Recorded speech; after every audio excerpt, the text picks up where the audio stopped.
So hi hello friends, అందరికీ నమస్తే. ఎలా ఉన్నారు మిత్రులందరికీ నమస్కారం. ఫ్రెండ్స్, మనకి సెంట్రల్ గవర్నమెంట్కి సంబంధించి పోస్టల్ డిపార్ట్మెంట్కి సంబంధించిన పోస్టల్ జాబ్లకు సంబంధించిన నోటిఫికేషన్ అయితే రావడం జరిగింది. ఈ గ్రామీణ డాక్ సేవ పోస్టల్ డిపార్ట్మెంట్ జాబ్స్కి సంబంధించి 10వ తరగతి ఉత్తీర్ణత సాధించి ఉంటే సరిపోతుంది. అయితే మెరిట్ ప్రాతిపదికన ఎంపిక అనేది జరుగుతుంది. ఎటువంటి పరీక్షలు అనేవి కండక్ట్ చేయరు. తెలుగు మాట్లాడటం, తెలుగు చదవటం వచ్చి ఉండాలి. సైకిల్ తొక్కడం ఖచ్చితంగా వచ్చి ఉండాలి. వీటి క్వాలిఫికేషన్లు అయితే ఇవి. ఈ పోస్టులకు సంబంధించి 10వ తరగతిలో ఎన్ని మార్కులు వచ్చినా వాళ్ళు అప్లై చేస్తే బాగుంటుంది. ఏ విధంగా అప్లై చేయాలి, కంప్లీట్ ప్రాసెస్ అంతా కూడా క్లారిటీగా ఎక్స్ప్లెయిన్ చేస్తాను. వీడియోని పూర్తిగా చూడండి. వీడియో చూస్తున్న ప్రతి ఒక్కరు లైక్ చేయండి, మీ ఫ్రెండ్స్ అందరూ కూడా షేర్ చేయండి. ఇక్కడ ముఖ్యంగా మనం చూసినట్లయితే మొత్తంగా 21,413 పోస్టులకు సంబంధించి టోటల్ ఇండియా వైడ్ మనకి సెంట్రల్ గవర్నమెంట్కి సంబంధించి జీడీఎస్ గ్రామీణ డాక్ సేవ పోస్టల్ డిపార్ట్మెంట్ నోటిఫికేషన్ అయితే రావడం జరిగింది. దీనిలో ఆంధ్రప్రదేశ్కి సంబంధించి 1215 పోస్టులు అయితే ఉన్నాయి. ఇక్కడ ఆంధ్రప్రదేశ్ లాంగ్వేజ్ తెలుగు, ఇక్కడ అన్రిజర్వ్డ్ అంటే అందరూ కూడా అప్లై చేసుకునే విధంగా, క్యాస్ట్తో సంబంధం లేకుండా అందరూ కూడా పోటీ పడే విధంగా 553 పోస్టులు అయితే ఉన్నాయి. బీసీ వాళ్ళకి సంబంధించి 239 పోస్టులు సెపరేట్గా ఉన్నాయి. ఎస్సీ వాళ్ళకి 157, ఎస్టీ వాళ్ళకి 63, ఈడబ్ల్యూఎస్ రిజర్వేషన్ కింద ఎవరైతే ఓసీ క్యాండిడేట్లు ఆర్థికంగా వెనకబడి ఉన్నవారని చెప్పేసి ఈడబ్ల్యూఎస్ సర్టిఫికేట్ తీసుకున్న వాళ్ళు ఉన్నారో వాళ్ళకి సంబంధించి 159 పోస్టులు సెపరేట్గా ఉన్నాయి. పీడబ్ల్యూడీఏ కోటా కింద 7 పోస్టులు, పీడబ్ల్యూడీబీ కోటా కింద 14 పోస్టులు, పీడబ్ల్యూడీసీ కోటా కింద 22 పోస్టులు, పీడబ్ల్యూడీడీఈ కోటా కింద 1 పోస్టు, మొత్తంగా 1215 పోస్టులు అయితే ఆంధ్రప్రదేశ్కి సంబంధించిన పోస్టుల వివరాలు. పీడబ్ల్యూడీఏలోకి ఎవరు వస్తారు, బీలోకి ఎవరు వస్తారు, సీలోకి ఎవరు వస్తారు, డీలోకి ఎవరు వస్తారు అనేది కంప్లీట్గా నోటిఫికేషన్లో ఉంది, ఒకసారి చెక్ చేయండి. ఇక మనకి తెలంగాణకు సంబంధించి అన్రిజర్వ్డ్ కింద 240, ఓబీసీ కోటా కింద 117, ఎస్సీ కోటా కింద 70, ఎస్టీ కోటా కింద 28, ఈడబ్ల్యూఎస్ కింద 61, పీడబ్ల్యూడీఏ కోటా కింద 1, పీడబ్ల్యూడీసీ కోటా కింద 2, మొత్తంగా 519 పోస్టులు అయితే తెలంగాణకు సంబంధించిన కంప్లీట్ పోస్ట్ వివరాలు అయితే ఇవి. ఇక మిగిలిన రాష్ట్రాలకు సంబంధించిన పోస్టుల వివరాలను కూడా మీరు చెక్ చేయొచ్చు. తెలుగు చదవటం, తెలుగు రాయటం వచ్చిన వాళ్ళకి సంబంధించి ఆంధ్ర తెలంగాణకు సంబంధించిన పోస్టుల గురించి క్లారిటీగా ఎక్స్ప్లెయిన్ చేస్తే సరిపోతుంది. మిగిలిన రాష్ట్రాలకు సంబంధించిన వాళ్ళకైతే అక్కడ హిందీ కానీ మిగిలిన రాష్ట్ర భాషలు అయితే వస్తే మిగిలిన రాష్ట్రాలు కూడా అప్లై చేసుకోవచ్చు.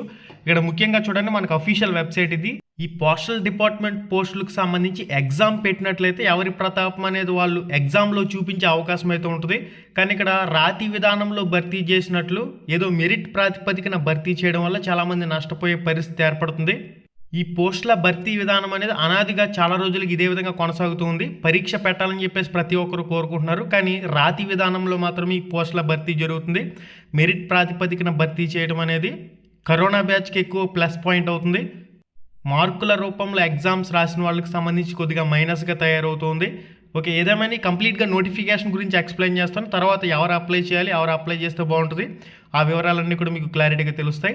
ఇక్కడ మొత్తంగా ఆంధ్రప్రదేశ్కి సంబంధించి తెలంగాణకు సంబంధించి కూడా సెపరేట్గా డివిజన్ల వారీగా పోస్టులు అయితే ఉంటాయి. ఫర్ ఎగ్జాంపుల్గా నేను ఇక్కడ ఆంధ్రప్రదేశ్లో రాజమండ్రి డివిజన్ సెలెక్ట్ చేశాను. ఇక్కడ చూడొచ్చు 2 రకాల కోటాలు అయితే ఉంటాయి. Assistant branch post master, branch post master. Assistant branch post మాస్టర్కి సాలరీ అనేది 10,000 రూపాయలు ఉంటుంది. బ్రాంచ్ పోస్ట్ మాస్టర్కి సాలరీ అనేది 12,000 రూపాయలు ఉంటుంది. ఇక్కడ కంప్లీట్గా ఫర్ ఎగ్జాంపుల్ రాజమండ్రి డివిజన్లో ఎన్ని పోస్టులు ఉన్నాయనేది ఇక్కడ చెక్ చేసుకోవచ్చు. 38 పోస్టులు ఉన్నాయి. ఆ 38 పోస్టులు ఏ రిజర్వేషన్లో ఉన్నాయి, ఏంది కథ అనేది కూడా క్లారిటీగా ఉంటుంది. మొత్తంగా ఇక్కడ అమలాపురం నుంచి అనకాపల్లి అన్నీ కూడా మీరు ఇక్కడ చెక్ చేసుకోవచ్చు. Government of India ministry of communication department of posts అని చెప్పేసి మనకి ఢిల్లీ నుంచి మనకి అఫీషియల్గా నోటిఫికేషన్ అయితే రిలీజ్ కావడం జరిగింది. ఇక్కడ ఆన్లైన్ అప్లికేషన్స్ అనేవి 10/2/2025 నుంచి స్టార్ట్ కావడం జరుగుతాయి. ఆన్లైన్ అప్లికేషన్ చివరి తేదీ 3/3/2025. ఇక ఎడిట్ ఆప్షన్కి సంబంధించి 6/3/2025 నుంచి 8/3/2025 వరకు డేట్ అయితే ఇచ్చున్నారు. అప్లై చేసేటప్పుడే క్లారిటీగా అప్లై చేయండి. ఎడిట్ ఆప్షన్ వచ్చే వరకు వెయిట్ చేయడం ఈ తలనొప్పి అంత అవసరం లేకుండా నీట్గా అప్లై చేస్తే ఎటువంటి ప్రాబ్లం అనేది ఉండదు. 2 రకాల కోటా పోస్టులు అయితే ఉంటాయని చెప్పారు కదా. Assistant branch post master, branch post master అని చెప్పేసి 2 రకాల కేటగిరీలు ఉంటాయి. ఈ డాక్ సేవ అనేది కూడా అసిస్టెంట్ బ్రాంచ్ పోస్ట్ మాస్టర్లో ఒక భాగంగా చెప్పుకోవచ్చు.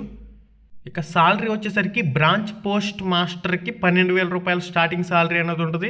లైఫ్ టైంలో చచ్చేలోపు ఇంక్రిమెంట్స్ అనేవి 29,380 వరకు కూడా పెరుగుతూ పోతే అక్కడ ఆగిపోద్ది అంతే. మనకి అసిస్టెంట్ బ్రాంచ్ పోస్ట్ మాస్టర్ లేదా డాక్ సేవాకి సంబంధించి స్టార్టింగ్ సాలరీ 10,000 రూపాయలు ఉంటుంది. లైఫ్ టైంలో చనిపోయేలోపు 24,470 వరకు మాత్రమే ఇంక్రిమెంట్స్ ఉంటాయి. అదైనా ఏదైనా డిపార్ట్మెంటల్ ఎగ్జామ్స్ జరిగినప్పుడు వాటిని రాసుకుంటూ ఉంటే దీనికి ఎలిజిబిలిటీ అవుతూ ఉంటారు. ఇక మనకి నెక్స్ట్ చూసినట్లయితే ఏజ్ లిమిట్ వచ్చేసరికి మినిమం 18 సంవత్సరాలు ఉండాలి, మ్యాక్సిమం 40 సంవత్సరాలు. అంటే ఇక్కడ SC/ST వాళ్ళకి సంబంధించి 5 సంవత్సరాల అదనపు వయసు సడలింపు, అంటే 40+5 45 సంవత్సరాల వరకు కూడా SC/ST క్యాండిడేట్లకి అవకాశం అయితే ఉంటుంది. OBC క్యాండిడేట్లకు సంబంధించి 3 సంవత్సరాల అదనపు వయసు సడలింపు, అంటే 40+3 43 సంవత్సరాల వరకు కూడా వయసు సడలింపు ఉంటుంది. ఇక్కడ కంప్లీట్గా PWD క్యాండిడేట్లకు సంబంధించి కూడా 10 సంవత్సరాల గరిష్ట వయో పరిమితి. ఆ వివరాలను కూడా మీరు ఇక్కడ చెక్ చేసుకోవచ్చు. ఎడ్యుకేషన్ క్వాలిఫికేషన్ విషయానికి వచ్చినట్లయితే మీరు ఆంధ్రప్రదేశ్లో కానీ తెలంగాణలో కానీ 10వ తరగతి క్వాలిఫై ఉండాలి, పాస్ అయి ఉండాలి. మదర్ టంగ్ తెలుగు ఆంధ్రప్రదేశ్లో కానీ తెలంగాణలో కానీ కంపల్సరీగా తెలుగు చదవటం, తెలుగు రాయడం, తెలుగు మాట్లాడటం వచ్చి ఉండాలి. 10వ తరగతి అర్హత సాధించి ఉండాలని చెప్పేసి మాత్రమే ఇక్కడ క్వాలిఫికేషన్కి సంబంధించిన కాలంలో క్లారిటీగా మెన్షన్ చేస్తున్నారు. ఇక మనకి అదనంగా ఎటువంటి క్వాలిఫికేషన్లు ఉండాలి, ఏంది కథ, ఆ వివరాలను కూడా మెన్షన్ చేశారు. దాని గురించి కూడా మనం క్లారిటీగా డిస్కస్ చేద్దాం. ఇక్కడ చూడండి, కంప్యూటర్ నాలెడ్జ్ ఈ రోజుల్లో అందరికీ కూడా మినిమం కంప్యూటర్ నాలెడ్జ్ ఉంటుంది కాబట్టి నో ప్రాబ్లం. నెక్స్ట్ సైక్లింగ్, మీరు స్కూటీ నడపడం లేదా బైక్ నడపడం లేదా సైకిల్ తొక్కడం వచ్చి ఉండాలి. ఇది కూడా ఈజీ టాస్కే. ఇక థర్డ్ పాయింట్ వచ్చేసరికి జీవనోపాధికి తగిన సాధనాలు, తెలుగు బాగా చదవటం, మాట్లాడటం, రాయడం, అందరితో మంచిగా మాట్లాడటం. మనకి నెక్స్ట్ వచ్చేసరికి ఏ విధంగా అప్లై చేయాలి, ఎలా అప్లై చేయాలనే ప్రాసెస్ గురించి కూడా మనకి నోటిఫికేషన్లోనే క్లారిటీగా ఇచ్చున్నారు. సెలక్షన్ ప్రాసెస్ ఏ విధంగా జరుగుతుందంటే మెరిట్ ప్రాతిపదికన జరుగుతుంది. ఏదైనా ఒక డివిజన్లో పోస్టులకు సంబంధించి ఎంతమంది అప్లై చేశారో కంప్లీట్గా చూస్తారు. ఆ కంప్లీట్గా అప్లై చేసిన వాళ్ళు ఎవరికి ఎక్కువ స్కోర్ ఉంది SSC 10వ తరగతి అలా చూస్తారు. చూసిన తర్వాత ఎవరికి ఎక్కువ ఏజ్ ఉంది, ఫర్ ఎగ్జాంపుల్ 10/10 క్యాండిడేట్లు ఇద్దరు అప్లై చేసినట్లయితే ఒకరి ఏజ్ అనేది ఎక్కువ ఉన్నట్లయితే ఒకరి ఏజ్ తక్కువ ఉన్నట్లయితే ఎక్కువ ఏజ్ ఉన్న వాళ్ళకి సంబంధించి ఫస్ట్ ప్రిఫరెన్స్ అనేది ఇస్తారు. ఇక్కడ ఇంకొక పాయింట్ గురించి కూడా క్లారిటీగా మెన్షన్ చేశారు చూడండి. ఫర్ ఎగ్జాంపుల్ మీకు A1 కానీ 10/10 కానీ వచ్చినట్లయితే దాన్ని 9.5తో మల్టిప్లికేషన్ అయితే చేస్తారు. 10/10 వచ్చినట్లయితే 10/10ని డైరెక్ట్గా తీసుకోరు, 9.5 కానీ మాత్రం కన్సిడర్ చేసి తీసుకోవడం జరుగుతుందని కూడా ఒక పాయింట్లో మెన్షన్ చేస్తున్నారు. ఇక మార్క్స్ స్కోర్ చేసిన వాళ్ళు ఉంటారు కదా, 2012 ముందు డైరెక్ట్గా మార్క్స్ అనేవి ఇచ్చున్నారు. మార్క్స్ వాళ్ళకి సంబంధించి డైరెక్ట్గా మార్క్స్ని కన్సిడర్ చేస్తారు. ఫర్ ఎగ్జాంపుల్ 600 మార్క్స్కి SSC ఎగ్జామ్స్ అనేవి జరుగుతాయి కదా, 600 మార్కులకి జరిగిన SSC ఎగ్జామ్స్లో 580 మార్కులు వచ్చిననుకుంటే డైరెక్ట్గా మార్క్స్ రూపంలో వచ్చిన మార్కుల్ని 580 కింద కన్సిడర్ చేస్తారు. అదే గ్రేడ్స్ కింద కానీ పాయింట్స్ కింద కానీ మార్క్స్ వచ్చిన వాళ్ళకి సంబంధించి 9.5తో మల్టిప్లికేషన్ అయితే చేయడం జరుగుతుందని కూడా ఒక పాయింట్లో మెన్షన్ చేస్తున్నారు. కరోనా పుణ్యమాని కరోనా బ్యాచ్కి సంబంధించి చాలామందికి 10/10 రావడం, గ్రేడ్స్ రూపంలో ఉన్న వాళ్ళకి సంబంధించి 10/10 రావడం, దీనివల్ల చాలా మైనస్ అయితే జరుగుతుంది. మెరిట్ విధానంలో భర్తీ చేయడం ద్వారా ఎగ్జామ్ పెట్టాలని చెప్పేసి చాలామంది కోరుకుంటున్నారు, కానీ ఈ రాతి విధానం అనేది గత ఎన్నో నాళ్ళుగా వస్తూనే ఉంది. ఇక ఫైనల్గా జాబ్ వచ్చిన తర్వాత మార్కుల లిస్ట్ అనేది ఉండాలి. మీ దగ్గర original ID proof, Aadhaar card కానీ ఏదో ఒకటి ఉండాలి. క్యాస్ట్ సర్టిఫికేట్, PWD క్యాండిడేట్లు అయితే PWD సర్టిఫికేట్లు, డేట్ ఆఫ్ బర్త్ ప్రూఫ్, అదేవిధంగా మెడికల్కి సంబంధించిన చెప్పేసి ఇచ్చున్నారు. నోటిఫికేషన్ అప్లై టైం అయిపోయిన తర్వాత దాదాపుగా 3 నెలల తర్వాతే రిజల్ట్ వచ్చే అవకాశం అయితే ఉంటుంది. ఎందుకంటే చాలా లేట్గా ప్రాసెస్ అనేది జరుగుతుంది కాబట్టి ఒకవేళ మీరు జాబ్కి ఎంపికైనట్లయితే మీకు డైరెక్ట్గా ఇండియన్ పోస్ట్లోనే మీ ఇంటికి మీరు జాబ్కి సెలెక్ట్ అయ్యారని చెప్పేసి కొరియర్ రావడం జరుగుతుంది. ఆంధ్రప్రదేశ్ యానం వాళ్ళకి సంబంధించి లోకల్ లాంగ్వేజ్ అనేది తెలుగు అని చెప్పేసి మెన్షన్ చేస్తున్నారు. మిగిలిన స్టేట్లకు సంబంధించిన లోకల్ లాంగ్వేజ్ వివరాలను కూడా మీరు ఇక్కడ చెక్ చేయొచ్చు. ఇక తెలంగాణకు సంబంధించి కూడా లోకల్ లాంగ్వేజ్ అనేది తెలుగు అని చెప్పేసి ఇచ్చున్నారు. కంప్లీట్గా నోటిఫికేషన్ వివరాలు చెక్ చేయడానికి అఫీషియల్ వెబ్సైట్ లింక్ డిస్క్రిప్షన్లో ఇస్తాను. ఇచ్చిన తర్వాత ఇక్కడ ఆంధ్రప్రదేశ్ అయితే ఆంధ్రప్రదేశ్ క్లిక్ చేయండి, తెలంగాణ అయితే తెలంగాణ క్లిక్ చేయండి. క్లిక్ చేసిన తర్వాత కంప్లీట్గా డివిజన్లు ఉంటాయి. ఫర్ ఎగ్జాంపుల్ శ్రీకాకుళం, నెల్లూరు, గుంటూరు, అనంతపురం, అనకాపల్లి, తెనాలి, కాకినాడ, రాజమండ్రి, ఈ విధంగా డివిజన్లు అంటారు వీటిని. డివిజన్లు, ఆ డివిజన్లో ఉన్న ఖాళీల వివరాలన్నీ కూడా మీరు క్లారిటీగా చెక్ చేసుకోవచ్చు. ఏ రిజర్వేషన్లో assistant branch post master post ఖాళీగా ఉందా, బ్రాంచ్ పోస్ట్ మాస్టర్ పోస్ట్ ఖాళీగా ఉంది, ఇవన్నీ కూడా చెక్ చేసుకోవచ్చు. ఫర్ ఎగ్జాంపుల్ మీకు క్లారిటీగా చూపించడానికి అఫీషియల్ వెబ్సైట్ ఆన్ చేసిన తర్వాత ఈ విధంగా వస్తుంది. వచ్చిన తర్వాత ఇక్కడ ఆంధ్రప్రదేశ్ ఫస్ట్లోనే కనిపిస్తుంది చూడండి. ఈ ఆంధ్రప్రదేశ్ అనే ఆప్షన్ మీద క్లిక్ చేస్తాను. తెలంగాణ కావాలంటే 20వ నెంబర్లో ఉంది. ఓకే, ఫర్ ఎగ్జాంపుల్ ఇక్కడ ఆంధ్రప్రదేశ్ అనే ఆప్షన్ మీద క్లిక్ చేద్దాం. క్లిక్ చేసిన తర్వాత ఈ విధంగా వస్తుంది. అన్ని సిటీస్ కూడా వచ్చేస్తాయి. వచ్చిన తర్వాత సెలెక్ట్ డివిజన్ ఉంటుంది కింద. సెలెక్ట్ డివిజన్ అనే ఆప్షన్ మీద క్లిక్ చేసినట్లయితే అన్నీ కూడా మీరు ఇక్కడ ఏ డివిజన్లో ఉన్న ఖాళీలు మీరు చెక్ చేయాలంటే ఆ డివిజన్ సెలెక్ట్ చేసుకోండి. ఫర్ ఎగ్జాంపుల్ మనం రాజమండ్రి సెలెక్ట్ చేద్దాం. వ్యూ పోస్ట్స్ అని చెప్పేసి క్లిక్ చేయగానే రాజమండ్రిలో ఎక్కడ ఏ పోస్ట్ ఖాళీగా ఉందో మీరు ఇక్కడ చూపిస్తుంది, చెక్ చేసుకోండి. 6వ పోస్ట్ అనేది దుంపలపూడిలో ఉంది. అసిస్టెంట్ బ్రాంచ్ పోస్ట్ మాస్టర్ కోటాలో ఉంది తెలుగు. 11వ పోస్ట్ అనేది కపిలేశ్వరపురంలో ఉంది, ఓబీసీ కోటాలో ఉంది, అసిస్టెంట్ బ్రాంచ్ పోస్ట్ మాస్టర్. ఈ విధంగా క్లారిటీగా చూసుకోండి. ఏ రిజర్వేషన్లో పోస్ట్ ఉందనేది కూడా క్లారిటీగా చూపిస్తుంది. యూఆర్ అంటే అన్రిజర్వ్డ్, అందరూ కూడా పోటీ పడవచ్చు.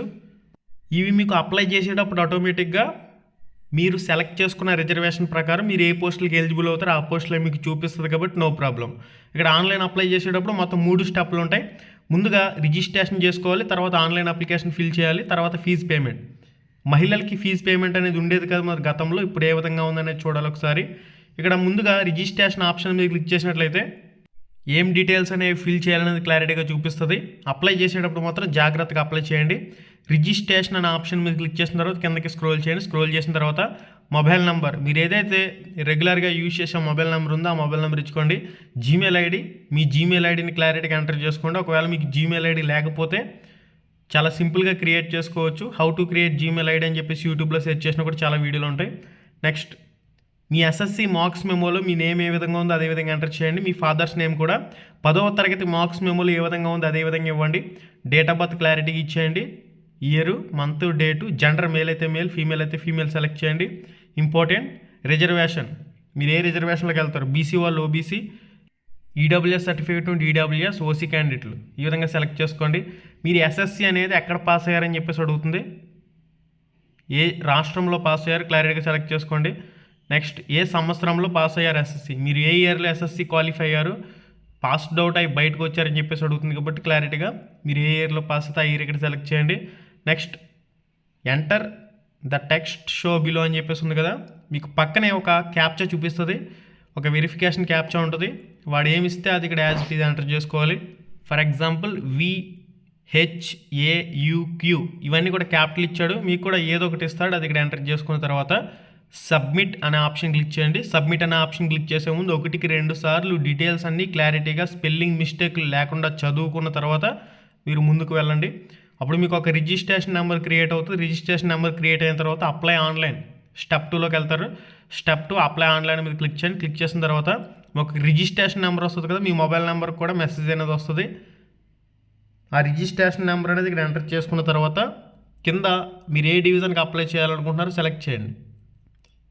ఓకే, ఇక్కడ ఆంధ్ర అయితే ఆంధ్ర సెలెక్ట్ చేసిన తర్వాత సబ్మిట్ అనే ఆప్షన్ క్లిక్ చేసినట్లయితే నెక్స్ట్ మళ్ళీ ఆన్లైన్ అప్లికేషన్లోకి వెళ్తారు.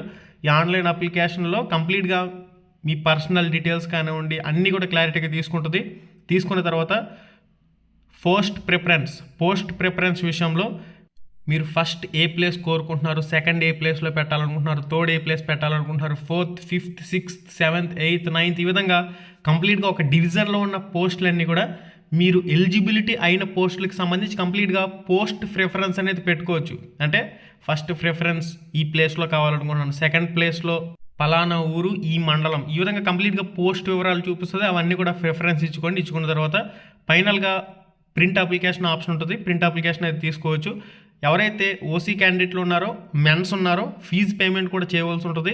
ఫీజు పేమెంట్ ఆప్షన్ మీద క్లిక్ చేసుకుని చెక్ ఫీజ్ స్టేటస్ అనే ఆప్షన్ క్లిక్ చేసుకుని మీ రిజిస్ట్రేషన్ ఎంటర్ చేసి సబ్మిట్ చేసినట్లయితే ఒకవేళ మీరు ఫీజు కట్టాలంటే ఇక్కడ చూపిస్తుంది. ఫీజు పే చేసినట్లయితే అక్కడ ఆన్లైన్ అప్లికేషన్ ప్రాసెస్ అనేది కంప్లీట్ అవుతుంది.